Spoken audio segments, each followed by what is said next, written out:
Bom dia, alunos do Instituto Luther King. Aqui quem fala é Everton. Irei tratar com os senhores um pouco sobre o tema Juizado Especial Criminal. Tratarei dos aspectos que eu entendo mais importantes para a preparação dos senhores para concurso público. Darei de início um breve introito para que os senhores entendam a origem dos juizados especiais está na ideia de justiça multiportas surgida nos Estados Unidos. Essa justiça idealizada como uma forma de organização judiciária em que o judiciário funciona como um centro de resolução de disputas, com vários diversos procedimentos, cada qual com suas vantagens e desvantagens, que devem ser levadas em consideração no momento da escolha em função das características específicas de cada conflito e das pessoas envolvidas. No Brasil, os juizados teve o seu início legal, seu marco legal inicial, com a Lei 7.244, de 1984, que previu os juizados de pequena causa. Esse sistema que pregava a simplicidade, a gratuidade e desenvolvido inicialmente em uma comarca de Rio Grande, no Rio Grande do Sul, ganhou o reconhecimento popular. A Constituição de 1988 previu essa forma de realização de jurisdição como dever a ser seguido pelas demais unidades federativas do Brasil. A Lei 9.099 de 95, já que a temática nossa se dirige mais aos juizados criminais, previu pela primeira vez os juizados criminais para o processamento e julgamento das infrações penais de menor potencial ofensivo, consideradas estas, por lei, as contravenções penais, todas elas, e os crimes com pena máxima não superior a 2 anos. No tocante à competência dos juizados, é importante levar em conta que, no caso de concurso de crimes, as penas devem ser somadas. Se o resultado das penas somadas superar 2 anos, não é da competência dos juizados.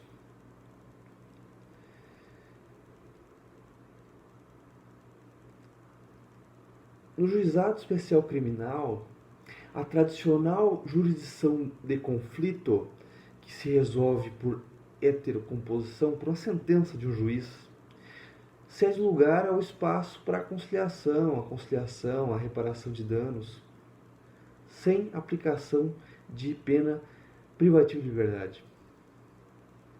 O acordo tem lugar entre partes em um conflito que envolveu o direito penal. A reparação de danos serve para a resolução do conflito pequeno e se evita-se a aplicação de penas. Se concretiza assim a intervenção mínima típica do direito penal. Se nota medidas despenalizadoras, como a composição de danos civis, transação penal,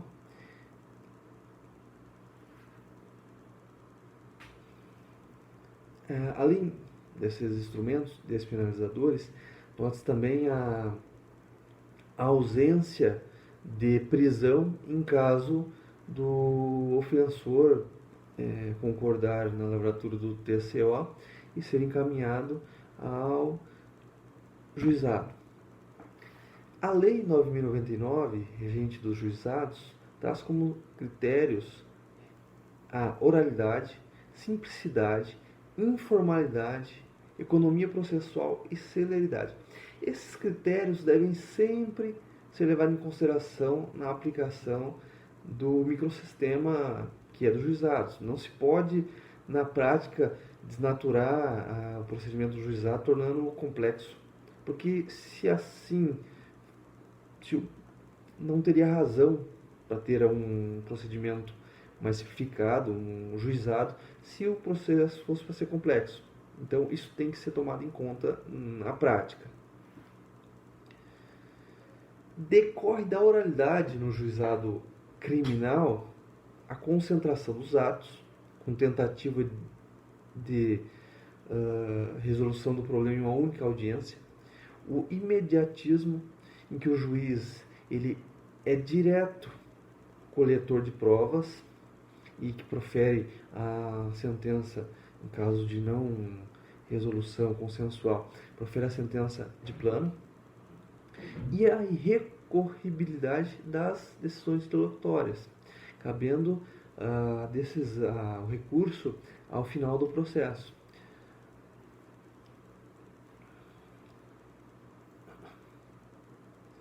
Da simplicidade decorre a ausência de inquérito policial e a existência de TCO, que é o termo circunstanciado de ocorrência.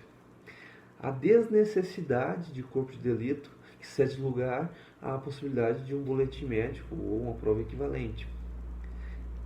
E também, decorrência da simplicidade, da celeridade, temos a remessa para o juízo comum em caso de não ser encontrado o autor do fato para citação pessoal. Os senhores devem se atentar à novidade, à expressiva alteração no direito penal, no ordenamento penal e processual promovido pela Lei 13.964 de dezembro de 2019, chamado Pacote Anticrime. Um reflexo que eu destaco em relação ao juizado criminal é que o juiz das garantias, tão falado, tem uma expressa previsão de não aplicação no âmbito dos juizados criminais. Então, o artigo 3º da lei, da nova lei citada, ela faz uma exceção expressa à não aplicação do juiz das garantias nos processos do juizado.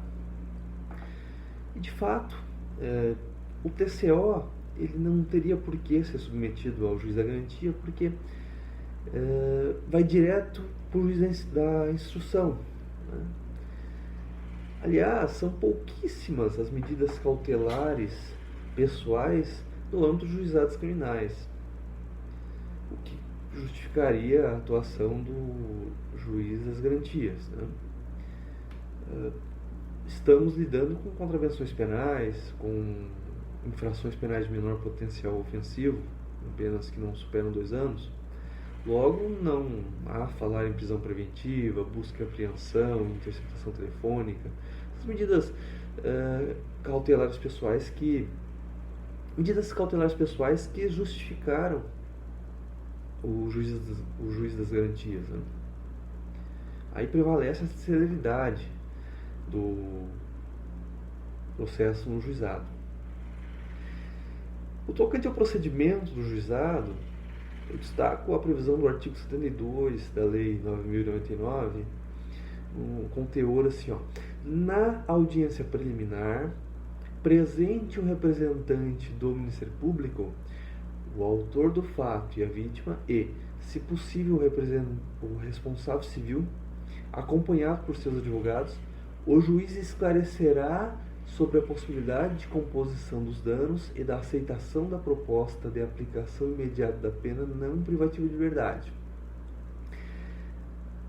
Assim, na presença do autor do fato e da vítima, se tentará fazer a solução consensual, destacando que a presença do autor do fato e da vítima é facultativa, não se impõe condução coercitiva na ausência das partes, porque se não compareceram, se entende que não tiveram interesse na composição consensual. Obtida a composição de danos civis, o acordo será reduzido a escrito e homologado pelo juiz, mediante sentença irrecorrível, que terá eficácia de título a ser executado no juízo civil competente. Na ação penal privada, o acordo homologado acarreta a renúncia do direito de queixa com extinção da punibilidade. Na ação penal pública condicionada à representação, o acordo homologado gera a renúncia ao direito de representação e consequente extinção da punibilidade. Se não houver composição civil, a vítima pode exercer de plano o direito de representação ou de queixa. No caso de ação penal pública incondicionada, não sendo o caso de arquivamento, ocorrerá que o Ministério Público poderá propor a aplicação imediata de pena restritiva de direito ou multas. É a transação penal. A transação penal, ela consiste em um acordo celebrado entre o Ministério Público, titular da ação penal, ou também o querelante, os crimes de ação privada, entre os titulares de ação penal e o autor do fato. Neste acordo se aplica de imediato pena restritiva de direito ou multa e se evita a instauração de um processo. Os requisitos para transação penal são: não ter sido o autor do fato condenado pela prática de crime, a pena privativa de liberdade por sentença definitiva, não ter sido agente beneficiado anteriormente no prazo de 5 anos pela transação, antecedentes, conduta social, personalidade do agente, bem como os motivos e circunstâncias do delito favoráveis ao agente,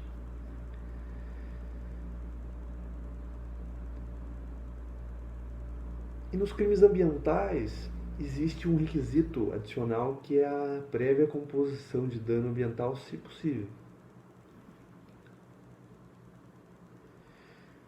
Destaco que o juiz não pode conceder de ofício a transação penal ou fazê-la contra a vontade do Ministério Público. O juiz não é o titular da ação penal. Diante da recusa injustificada do Ministério Público em oferecer a proposta, o juiz deve aplicar o artigo 28 do Código de Processo Penal de forma analógica, né? O código, essa previsão do 28 é em relação ao arquivamento, que o juiz ele não poderia denunciar o acusado se discordar do arquivamento proposto. O que o juiz tem que fazer é encaminhar para o órgão superior do Ministério Público.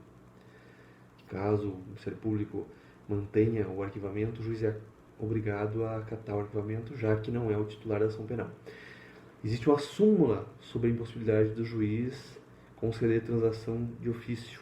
É a súmula 696 do Supremo, que diz: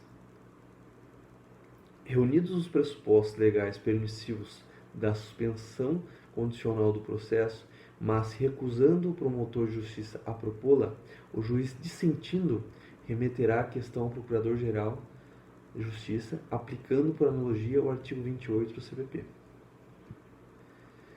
Em caso de descumprimento das condições impostas em transação penal, a consequência é o oferecimento de denúncia e o segmento do processo.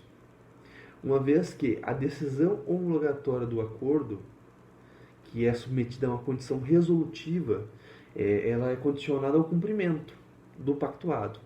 Essa decisão, que homologa o acordo, ela não faz coisa julgada. Então, descumprido o acordo, ocorrerá a revogação e o processo seguirá o curso. Esse é o teor da súmula vinculante 35. Chamo a atenção mais uma vez para a recente alteração promovida pela Lei 13.964, de dezembro de 2019, pacote anticrime, que trouxe a figura do acordo de não persecução penal,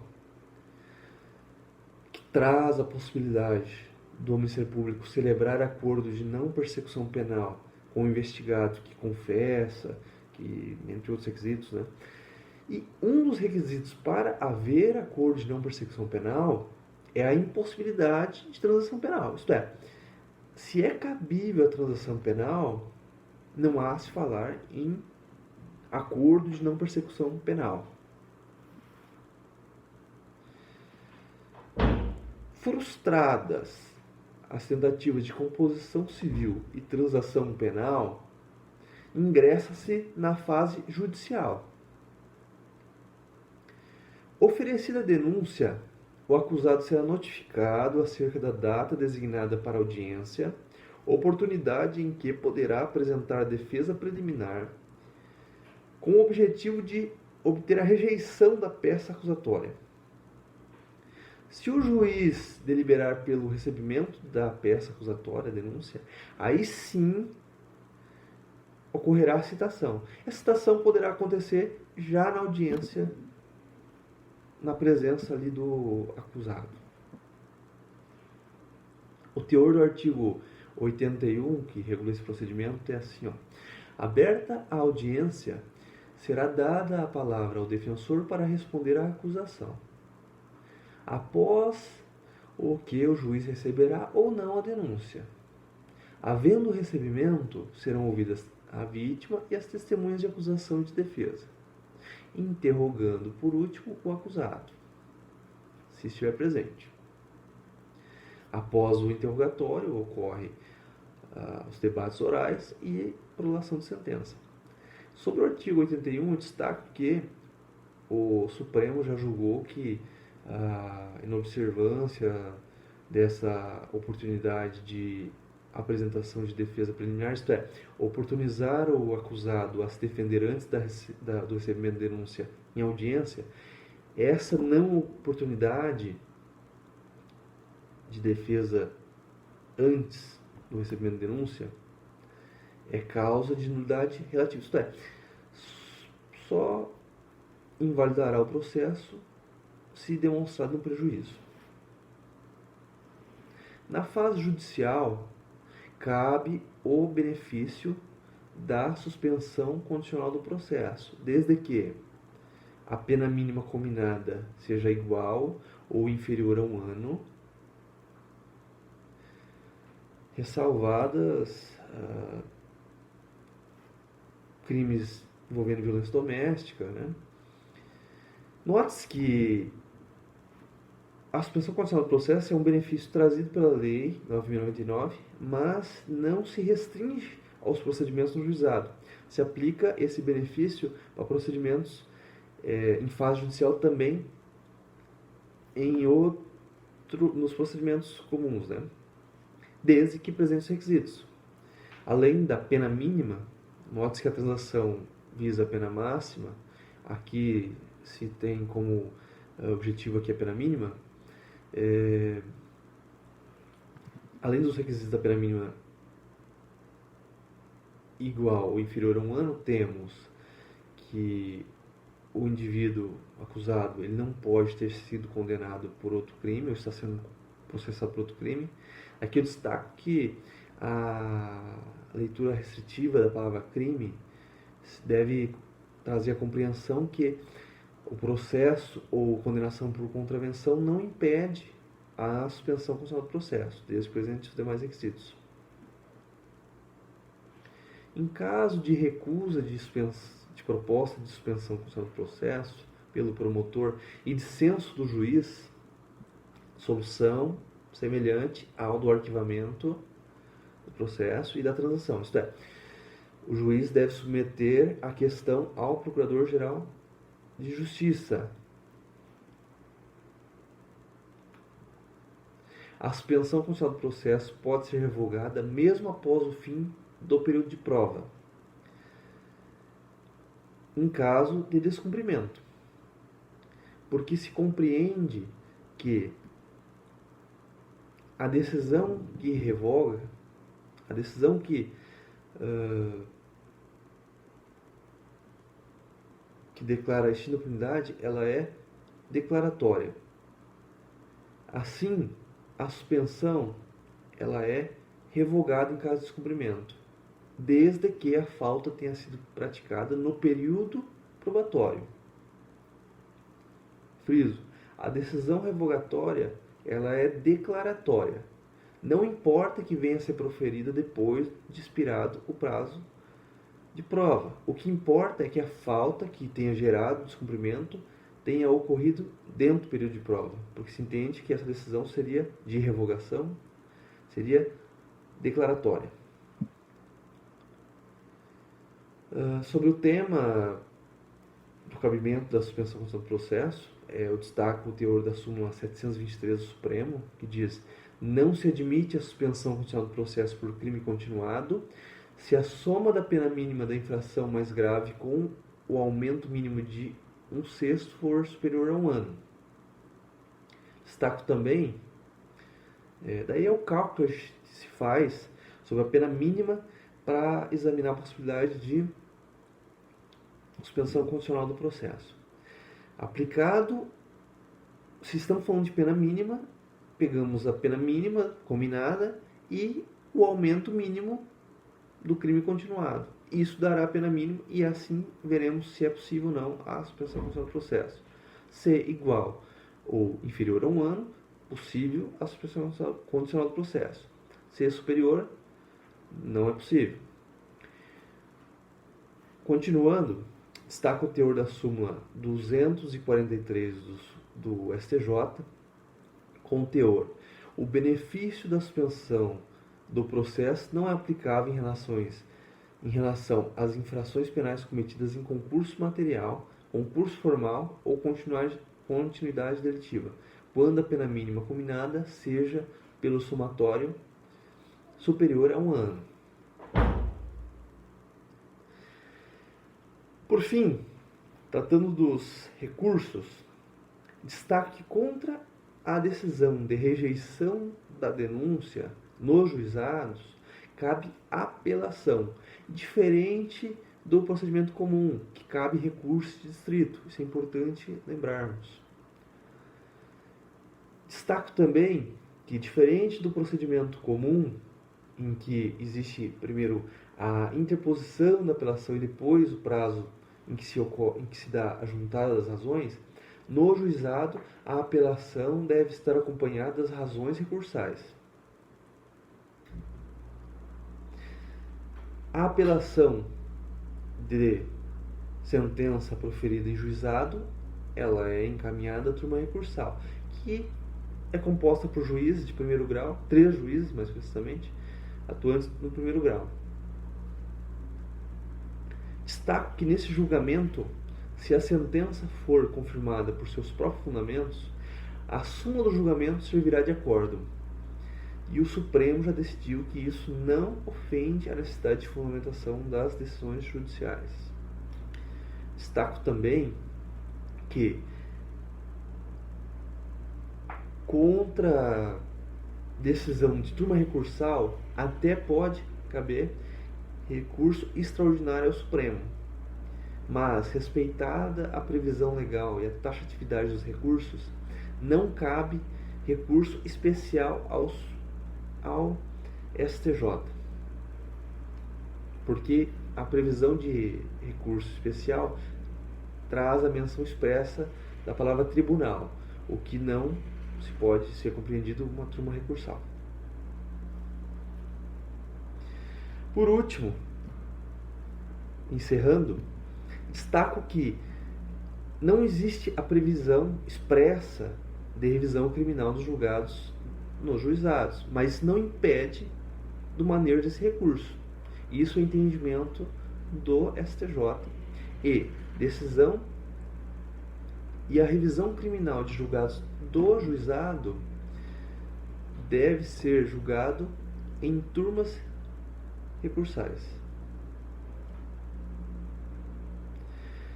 Bom, amigos, espero ter auxiliado de alguma forma o estudo dos senhores na preparação das carreiras jurídicas.